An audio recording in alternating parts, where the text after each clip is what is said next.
성도 여러분, 안녕히 주무셨습니까? 네, 좋은 아침입니다.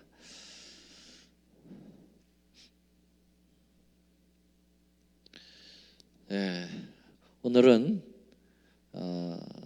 14장 후기 영국의 개혁자들, 여러 개혁자들 말씀을 드렸는데, 특별히 이제 웨슬레 형제들에 대해서 지난 시간 1차 말씀드리고, 오늘 웨슬레 형제들에 대해서 이제 말씀 마치면서 이제 15장을 이제 다음 주에 공부하도록 하겠습니다.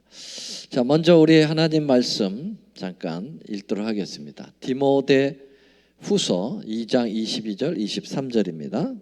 큰 목소리로 함께 읽겠습니다. 시작. 또한 내가 청년의 정욕을 피하고 주를 깨끗한 마음으로 부르는 자들과 함께 믿음과 사랑과 화평을 좇으라. 어리석고 무식한 변론을 버리라. 이에서 다툼이 나는 줄을 알미라. 예. 이 웨슬레의 이 운동은 이제 이 깨끗한 성결의 운동이었습니다. 그래서 이 성경 말씀을 좀 찾았죠. 우리가 이 존 버년에 대하여 말씀을 드렸고요. 특별히 그 영국의 문학을 가지고 복음을 전했던 옥중 12년 동안 그 감옥에서 하나님의 영감을 받았죠. 예, 그래서 제2의 성경이라고 하는 그러한 책을 통해서 복음을 전한 이 존 버년. 그로부터 100년이 지난 다음에 이 영국은 매우 그 영적 쇠락기에 빠졌다고 그랬습니다. 그래서 그 종교 개혁 정신이 다 말살되어지고 굉장히 어려운 상황에 하나님께서 인물 다시 일으켰습니다. 그 사람들이 이제 웨슬레 형제들인데, 한 명은 이제 요한 웨슬레 형이고요, 찰스 웨슬레 동생이라고 그랬고요. 여기에 이제 조지 휘필드라고 하는 이분도 굉장한 설교가였죠. 영국의 아주 대단한 설교가인데, 야, 쌍두마차라고 부를 수 있겠습니다. 이 세 사람의 이제 개혁자들이 영국에서 일어났다고 말씀드렸고요. 특별히 이제 이 찰스 웨슬레는 좀 신앙이 요한 웨슬레 형보다 조금 약해서 좀 염려가 됐던 사람인데, 요한 웨슬레가 옥스퍼드 대학을 먼저 들어갔고, 그 다음에 찰스 웨슬레가 옥스퍼드 대학에 이제 그 이후에 들어왔는데, 형에 의해서 많이 이제 권면을 받고, 이 찰스 웨슬레가 마음의 회심을 하고 정신을 차려가지고 그가 성경 공부반을 만들었죠. 그 공부반이 뭐라고 그랬습니까? 홀리클럽이라고 그랬죠. 예, 홀리클럽을 만들어서 그 옥스퍼드 대학 캠퍼스 안에서 학생들을 가르치게 되죠. 그렇게 가르친다 보다 이제 성경 토론을 하게 되죠. 근데 이게 한두 명 늘으면서 이게 거대한 운동으로 벌어졌습니다. 형이 나중에 웨슬레 형이 이제 이것에 참여하면서 더 홀리클럽은 아주 유명한 그러한 한마디로 하면 영적 부흥 운동이 돼버리는 계기가 됐습니다. 그래서 1729년에 이제 이것이 창설이 됐는데, 1900 그 이듬해는 5명밖에 없었습니다. 그러다가 점차적으로 18세기 전 유럽의 복음 운동을 일으키는 불꽃이 되었다. 그렇게 혹시 여러분들이 이제 교회 지남 그 올 저기죠 10월달 교회 지남을 보시면은 그 이국헌 삼육대학 교수가 그 교회사, 특별히 서양 교회사를 지금 쭉 다루고 있는데, 때마침 이제 요한 웨슬레, 찰스 웨슬레 얘기가 나와 있습니다. 집에 가셔서 읽어보시면 아주 요약이 잘 돼 있다고 봅니다. 그래서 오늘 말씀드린 것들이 아마 잘 머리에 정리될 것으로 생각됩니다. 자, 이렇게 홀리클럽을 통해서 열심히 복음을 전하고 있었던 이들에게 새로운 일이 생겼습니다. 그것은 뭐냐면은 미국의 이 조지아, 우리가 7시간이면 가는 이 아틀란타는 아니지만은 이 사바나라고 아시죠? 95번도로 타고 가면 해안 도시 사바나 지역에서 콜링이 들어왔어요. 미국에 그 목회를 좀 하면 어떻겠냐고. 그래서 이 요한 웨슬레와 찰스 웨슬레 형제가 동시에 목회하러 대서양을 건너서 영국에서 미국으로 건너오게 될 때, 그때 배에서 일어난 사건이 있었죠. 큰 풍랑이 일었고요. 이 풍랑에서 모두가 혼비백산해서 다 죽음 앞에서 덜덜 떨고 있을 때 한편의 무리들이 그런 폭풍 속에서도 잔잔한 노래를 부르고 있었죠. 이 사람들이 누구라고 그랬죠? 모라비안 교도들이라고 그랬죠. 우리 저기에도 올랜도에도 모라비안 교회가 있더라고요. 여기 434로 이렇게 내려가다 보면은 모라비안 처치가 있어요. 한번 언제 가보고 싶더라고요. 이제 그 모라비아 사람들이 그렇게 성실하게 죽음 앞에서도 두려워하지 않는 모습을 이 두 형제가 보고 크게 감동을 받습니다. 당신들 정말 안 무섭냐고 했더니 우리 안 무섭다고. 어린아이들도 있었고 부녀자들도 있었는데 당신들도 안 무섭냐고. 안 무섭다고. 왜 그러냐고. 하나님이 우리를 지키신다고. 정말 살아있는 신앙을 하고 있는 거예요. 그래서 이 웨슬레 형제들이 굉장히 감동을 받고 사바나에 도착을 해서 당연히 이제 모라비아 그 교회에 찾아갔죠. 미국에 와서. 그때 뭐 많은 수가 이렇게 저기 된 건 아니지만 그래도 미국의 모라비아 교회가 있어서 이 형제들이 영국에서, 이 원래 독일 사람들이에요. 독일의 진센돌프라고 하는 사람이 이제 일으킨 적인데 미국에까지도 이제 전파가 됐던 것 같습니다. 그래서 그들의 모임에 참여를 하면서 많은 감동을 받죠. 그때 당시에 모라비아 교도들이 예배를 드리는 모습을 보고 웨슬레 형제가 이렇게 말을 했습니다. 각시대 대쟁투 255쪽에 매우 단순하면서 엄숙한 그 예배는 모두 나로 하여금 1700년의 시간적 거리를 잊어버리게 하고 형식과 의식을 없을지라도 천막 제조자 바울과 어부 베드로가 지도하였지만은 성령과 능력이 나타났던 당시 어떤 회집에 참석한 듯한 느낌을 가지게 하였다. 그러니까 처음 우리 예수님께서 제자들에게 복음을 전하여 주시고 제자들이 정말 성령, 오순절 성령을 받고 뜨겁게 기도하고 바울이 회심해서 성도들에게 예배를 드리는 그 모습을 떠올릴 정도로 그렇게 대단했다. 이 모라비아 교도들에게 그런 모습을 보았다. 자, 이렇게 해서 그들이 이제 모라비아 교도가 될 뻔했겠죠. 그래서 이제 미국에서 목회를 했는데 성공하지 못했어요. 별 재미를 못 봤다고 그랬어요. 사바나 지역에서 목회를 하다가 그래서 얼마 목회를 못하고 한 1년 2년 이렇게 해서 다시 돌아갑니다. 그래서 영국으로 다시 돌아가서 그들이 다시 모라비아 교도들을 찾아다녀서 그들과 예배를 좀 같이 드리게 됐죠.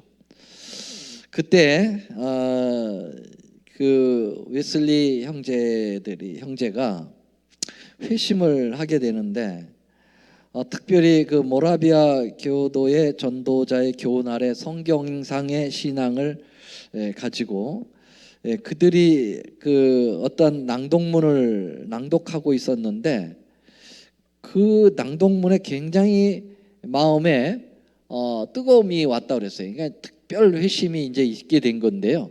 그때 상황을 이렇게 표현하고 있습니다. 나는 마음이 이상하게 뜨거워지는 것을 느꼈다. 나는 구원을 얻기 위하여 오직 그리스도만을 신뢰했다고 느꼈다. 그리고 그때 한 가지 확증, 곧 그리스도께서 나의 죄, 심지어 내 자신까지도 제거해 버리시고 나를 죄와 사망의 법에서 구원하여 주신 데 대한 확증을 얻었다. 그래서 1차적으로는 그 미국에서 그 모라비아 교도들의 모습을 보고 마음의 감동을 받고, 2차적으로는 이제 다시 영국에 와서 그들의 집회에서 어떤 낭독문을 읽는 것을 들으면서 이제 회심을 경험하게 되죠. 그러면서 이제 이들이 모라비아 교인들하고 많은 교제를 나눴지만은 문제가 발생됐습니다. 모라비아 교인들이 여러 가지가 다 좋은데 너무 신비주의로 흘렀다, 그렇게. 네. 그래서 그 교회에 소속되기는 좀 꺼려지는 그런 마음이 생긴 거예요. 그래서 이 웨슬레 형제들이 모라비아 교도가 되지는 않습니다. 그래서 그들이 이제 거기서 받은 영향력을 가지고 이 개혁과 부흥 운동을 일으키게 되는데, 아까 말씀드린 대로 이 성결, 깨끗한 삶, 이것이 그들의 모토였어요. 네. 그래서 실제적으로 신앙을 교리적으로 논리적으로 이렇게 하는 거, 그런 삶이 신앙적으로 완전히 이렇게 삶에 나타나는 살아있는 신앙을 이제 강조를 하게 되죠. 그래서 그것을 이제 우리는 중생이라고도 얘기하고 성결의 삶이라고도 이야기합니다. 그들이 얼마나 철저하게 규칙을 철저하게 잘 지켰던지, 그들을 가리켜서 뭐라고 그랬다고 그랬습니까? 메소디스트라고 그랬다고 그랬죠. 메소드는 방법, 다시 말하면 아주 철저한 규칙을 지키는, 어떻게 보면은 그 외부에서 이 사람들을 볼 때 마치 율법주의자처럼 생각해서, 너무 철저하니까 자기들의 신앙하고 너무 격이 다르니까 저 사람들은 한마디로 규칙주의자. 그래서 아예 끝에 IST를 붙여서 메소디스트, 그래가지고 규칙을 지키는 자들, 이런 한마디로 얘기하면 이제 그들의 입장에서는 부정적으로 이렇게 호칭을 한 건데, 그것이 어떻게 됐다고 그랬어요? 이 사람들 자신들에게는 괜찮네, 그렇게 아무렇게나 막 사는 것보다 이렇게 하나님 뜻대로 사는 게 좋잖아. 그래서 그 메소디스트라고 하는 그들의 부정적 호칭을 당사자들은 긍정적으로 받아들였어요. 그래서 이제 이 웨슬레 형제들과 조지 피필드, 이 사람들의 그러한 무리들을 가리켜서 이제 메소디스트라고 이제 불림을 받았는데, 나중에는 이제 이게 교회 이름이 됐죠. 교파가 된 거죠. 그걸 가리켜서 우리는 감리회라고 하죠. 감리회. 그래서 감리교회가 결국은 이제 웨슬레 형제들에 의해서 시작이 됐다, 이렇게 볼 수가 있겠습니다. 그런데 웨슬레 형제들은, 특별히 요한 웨슬레는 죽을 때까지 교파를 만들지 않았습니다. 그들은 영국 국교회 성공회죠, 한마디로 성공회 그냥 소속으로 남아 있었어요. 그러나 그들하고는 행동 방식이라든지 여러 가지 예배 형태라든지 다 달랐지만은, 그러나 그 교회에서 벗어나지는 않았습니다. 그런데 그가 죽고 난 다음에, 물론 이제 찰스 웨슬레가 먼저 죽었어요, 동생이. 요한 웨슬레가 조금 더 오래 살면서 복음을 전하다가 이제 죽었는데, 그 뒤를 따르던 무리들이 메소디스트라고 하는 이름을 가지고 감리교회를, 교파를 이제 만들게 된 것입니다. 요한 웨슬레가 이렇게 복음을 전할 때 얼마나 강했던지, 그가 살아 있을 때는 50만 명의 성도가 있었습니다. 대단하죠. 영국에서 그 당시에 50만 명이라고 하는. 그래서 사실 유럽에 그 영국 쪽을 비롯해서 이 감리교회 성도들이 거의 그 메인 주류를 이루고 있었다, 이렇게 볼 수가 있겠습니다. 자, 그런데 이 웨슬레의 그 살아 있을 때 그 유럽에 좀 두 가지, 그 한마디로 하면은 신학 그 파가 형성이 됐죠. 하나는 그 칼빈, 여러분 아시죠? 이 프랑스의 개혁자 존 칼빈이 주장하는 교리가 있었고, 그 다음에 이 알리마니라고 하는 사람이 주장한 알리마이주의의 교리가 있었습니다.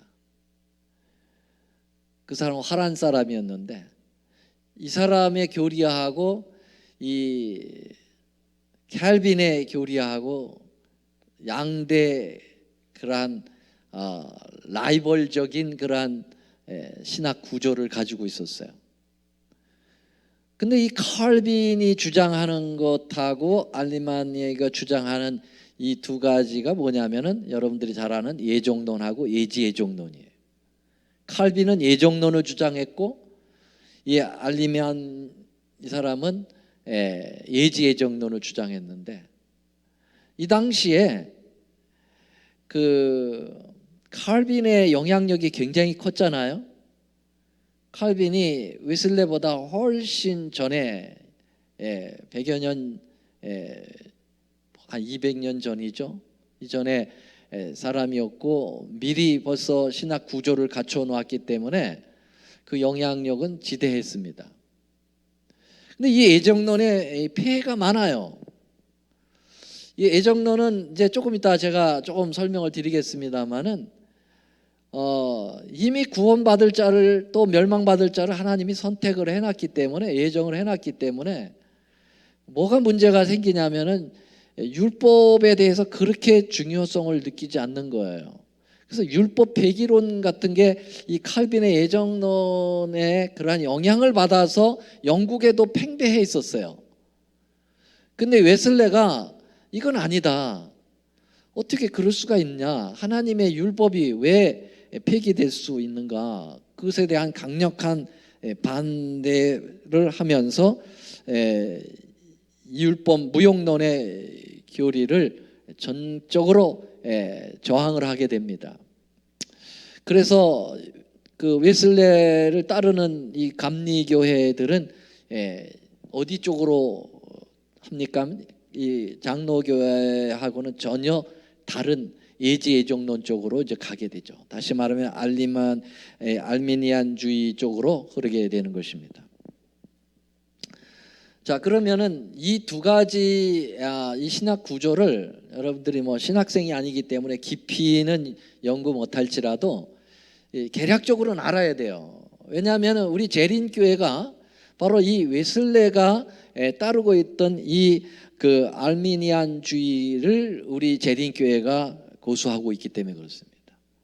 그래서 여러분들이 아시다시피 엘렌 화이트는 감리교회 출신이거든요. 그래서 이 알리마니주의 쪽에 이 부분에 영향을 받았고요. 그것이 성경적이고 그것이 하나님의 거룩한 이제 영감에 의해서 확증을 받은 것이니까, 여러분 우리가 이 알리마니주의하고 켈빈주의 이 두 가지는 약간 구별을 할 수 있는 능력을 갖춰야 되겠다. 그래서 오늘 남은 시간에 그걸 잠깐 말씀을 드리려고 합니다. 여기 이 칼빈과 이 아르미안이라고 하는 이 두 사람, 이 칼빈은 프랑스 사람이고 아르미안 이 사람은 화란 사람입니다. 화란이 어디죠? 네덜란드 사람이에요. 근데 그 처음에 아르미안은 처음에는 칼빈파였어요. 근데 칼빈파를 대항해서 예정론을 부정하는 사람들이 있었습니다. 그래서 동시대 사람은 아니죠. 칼빈하고 아르미안은 시대적으로 같은 시대에 살았던 사람은 아니고요. 그러나 칼빈의 그러한 사상에 이제 빠져 있었던 사람이었는데 예정론에 대하여 반박을 자꾸 여기저기서 일어나니까 이 아르미안이 굉장히 머리가 좋고 신학자니까 네가 가서 그 반박하는 사람들을 오히려 이 예정론을 가리켜 가지고 그걸 잠재우라고 하는 명령을 받게 되죠. 그래서 이 아르미안이 열심히 예정론을 더 열심히 연구를 해가지고 반박을 하려고 연구하다가 보니까 이게 아니네. 그래서 예정론이 이게 성경적이 아니네. 이거를 아르미안이 깨달은 거예요. 그래가지고 이제 반박을 하러 가는 게 아니라 그들과 함께 예정론을 공격하는 그러한 선봉에 서게 된 것이죠.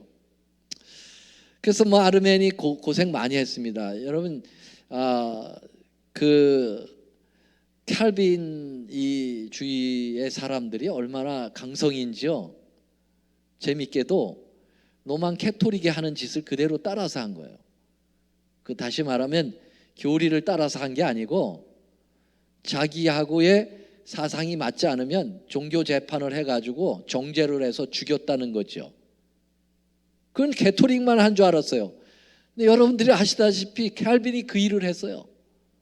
칼빈이 자기가 주장한 예정론 안 믿으면 이단으로 몰아가지고 종교 재판을 해가지고 처형까지 시키는 그런 능력을 가지고 있었다고요. 그런 일까지 했었다고요. 그러니까 굉장한, 그러니까 아르미안이 이 사람이 굉장히 고난을 당했죠. 그러나 굴하지 않고 이 진리를 전해야 된다고 하면서 아르미안주의가 이제 나오게 된 것입니다. 자, 이렇습니다. 몇 가지, 5가지에 대하여 좀 차이를 보이고 있는데요. 잘 좀 보입니까?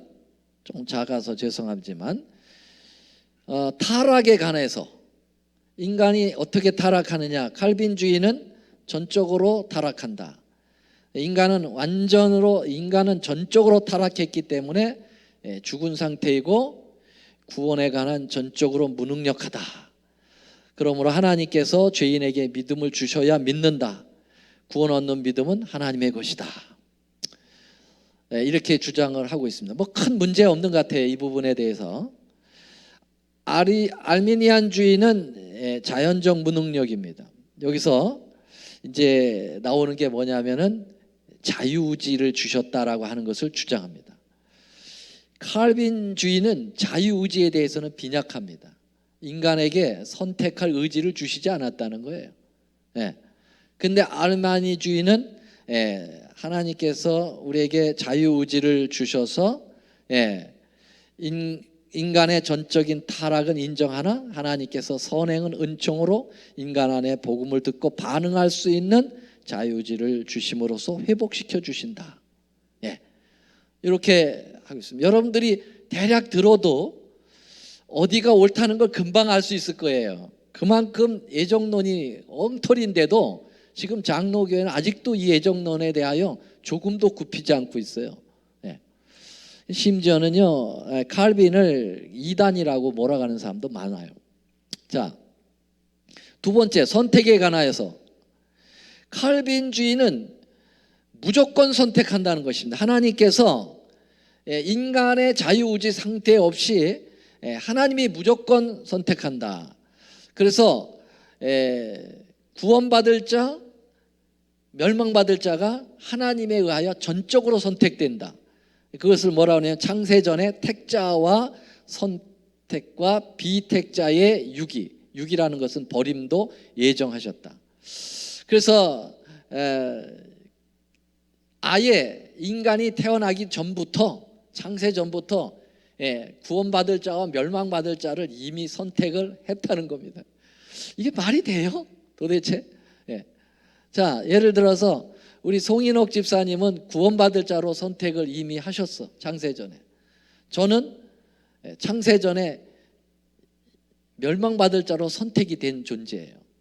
우리는 모르죠. 그러나 하나님은 선택을 그렇게 하셨다는 거예요. 이미 운명이 갈라졌어요. 그래서 저는 목사로 있으면서 아무리 목회를 하더라도 결국은 하나님이 정했기 때문에 이 사람이 결국 타락해가지고 멸망한다는 거예요. 송인옥 집사님은 이렇게 믿다가 좀 나쁜 짓 하고 뭐 이렇게 해서 교회도 떠나고 그래도 이미 선택을 했기 때문에 결국은 돌아와서 구원을 받는다. 이게 예정론이거든요. 이거 얼마나 웃기는 건데도 이걸 믿고 있어요. 자, 알림이 주의는 뭐라고 얘기하냐면 아니다. 컨디셔널 엘렉션이다. 조건적으로 선택을 했다. 믿음은 인간의 것이고 믿어서 선택되었다. 알리미안 주의는 예지예정, 즉 하나님의 믿을 자를 미리 아시고 선택하셨음을 가르친다. 그러나 하나님의 전지하심은 인간의 자유의지를 침해하지 않는다라고 하는 것이죠. 하나님은 미래를 아시는 분이기 때문에 이 사람이 구원받을 것인지 멸망받을 것인지는 알아요. 그래서 미리 알 뿐이지 결정을 한 거는 아니에요. 그렇죠? 네. 그래서 인간의 선택에 의해서 책임은 결국은 돌아가는 거죠. 자, 그 다음에 속죄에 대해서도 마찬가지입니다. 칼빈주의는 제한 속죄다. 그래서 그리스도의 피 흘리심은 이미 선택받은 자만 위해서 예수님이 돌아가신 거라는 거예요. 십자가에 돌아가신 것은 만인을 위해서 돌아가신 게 아니라 구원하기로 결정한 사람만을 위해서 돌아가신 것이다. 그렇게 얘기했어요. 근데 알리미안이안 주의는 보편 속죄입니다. 그리스도의 피는 모든 사람을 위하여 흘린 피다. 그리스도가 모두를 위해 피를 흘리셨지만 속죄의 은혜는 믿을 때만 적용된다. 누구든지 예수를 믿으면 구원받고 안 믿으면 지옥을 간다. 그렇게 얘기했어요. 예. 그래서 모든 사람에게 주님께서 십자가에 달려 돌아가셨지만은 선택에 의해서 내가 그것을 믿으면 구원을 얻는 거고 안 믿으면 그 구원이 내게 없는 거라는 거죠. 너무나도 분명한 거 아닙니까? 예. 자, 그 다음에 은혜에 대해서 하나님이 주시는 은혜는 인간은 절대로 저항할 수 없다. 하나님의 전적 주권을 항상 강조하고 있기 때문에 하나님이 감히 은혜를 주는데 어떻게 인간이 거절하느냐 이거예요. 그래서 하나님이 주는 은혜는 선택받은 자는 무조건 받게 돼 있다. 인간의 의지하고는 관계없어요. 하나님이 주니까 받아야만 된다라는 거죠. 근데 알리마니아는 아니다. 하나님의 은혜도 인간에게 자유의지를 줬기 때문에 저항할 수 있다. 믿음은 인간의 것이기에 하나님의 구원의 은혜를 거부할 수 있다. 모든 사람을 위해서 그리스도께서 피를 흘리셨으니 누구든지 믿으면 구원을 얻는다. 결정권은 인간에게 있다. 만약 인간이 복음을 거부하면 하나님도 인간의 결정에 따른다. 네, 당연히 그렇죠. 하나님은 강제하지 않으시니까. 여러분들이 이것을 증명하기 위해서 어떤 성경절을 들이대면 제일 좋을까요? 계시록 3장 20절에 나오는 예수님께서 문 밖에서 문을 두드리시잖아요. 그래서 문을 열어주면 들어가고 안 열어주면 주님은 못 들어가시는 거죠. 주님은 들어가실 수 있는 강제적 힘을 가지고 계시지만 그렇게 하지 않으시는 거예요. 왜냐하면 우리의 자유의지를 존중하시기 때문에 강제하시지 않으시죠. 칼빈주의는 무조건적 구원입니다. 성도 견인에 관하여 하나님께서는 선택한 당신의 백성을 반드시 구원하신다. 한 번 구원은 영원한 구원이다. 그래서 한 번 구원받았다라고 회심을 하면은 그 사람은 무슨 짓을 해도 계속 구원이 끝나는 거다. 하나님이 선택을 하셔서 믿음을 주셨기 때문에 택함 받은 자는 믿음을 잃지 않으며 반드시 구원을 받는다. 알리미안 주의는 조건적 구원, 내가 믿기로 결단하여 구원받았으니 내가 도중에 실족하여 믿음을 버린다면 구원을 상실할 수도 있다. 구원을 잃어버릴 수 있다. 믿음을 끝까지 지켜야 종국의 구원을 받는다. 알리마닌주의는 우리가 예수를 믿어 선택받았고 구원받았다. 그리고 나의 의지로 예수를 믿었으니 내가 믿음을 끝까지 지키리라는 보장이 없다. 내가 도중에 실족하여 믿음을 버리면 구원에서 탈락할 수 있다. 네, 그럴 수 있어요. 성경에 선줄로 생각하고도 넘어질까 조심하라 그랬어요. 네. 구원을 잃어버릴 수 있다고 분명히 이야기합니다. 정말 여러분들이 전문가가 아니더라도 예정론과 이 예제예정론, 캘빈과 아르미안의 주장 중에 어떤 것이 더 옳은지를 판단할 수 있겠죠. 여러분, 제가 지금 여기에 올려놓은 이 글은요,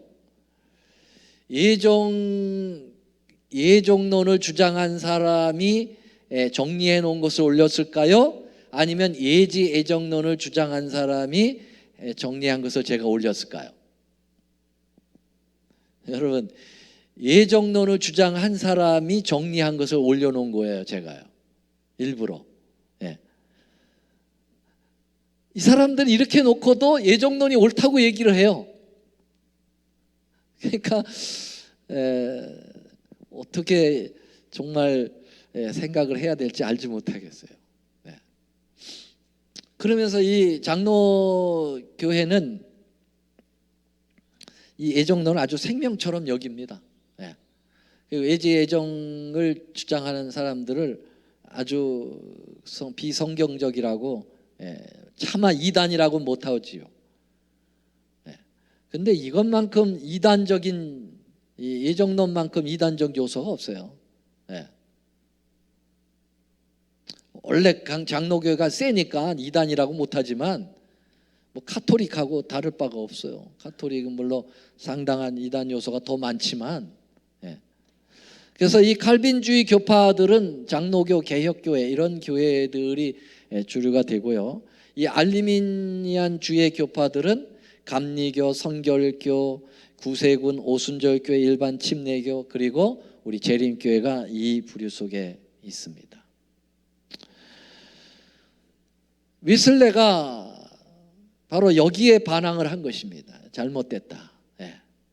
그렇게 해서는 이것은 진정한 성경적이 아니다.